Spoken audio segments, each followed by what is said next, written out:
नमस्कार। आजबाट चाहिँ मैले फेरि यो देउता सफा गर्न थालेँ। यसको लागि चाहिँ सुरुमा चाहिँ यसरी यो कटिङ चक्का लाउनु पर्ने हुन्छ।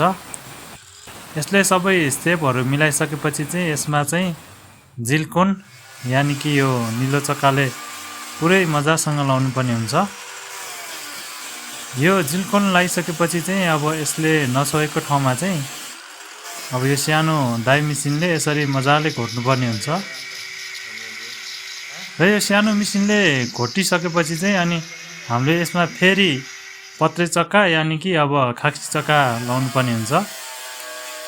र यो खाक्सी चक्का यसरी मजासँग लगाइसकेपछि हामीले यसमा पुनः फेरि यसरी यो ओचा भन्छ यानि कि रेटी यसले मजासँग यसरी घोट्नुपर्ने हुन्छ। र यो रेटीले मजासँग घोटिसकेपछि चाहिँ यसमा चाहिँ हामीले 2 नम्बरको खाक्सीले सुरुमा तान्छौँ र त्यसपछि 1.5 को र त्यसपछि लास्टमा चाहिँ 1.5 को खाक्सी तानेर यसरी मजासँग चिल्लो बनाउनु पर्ने हुन्छ। र यो सफा गरिसकेपछि चाहिँ यस्तो देखिन्छ।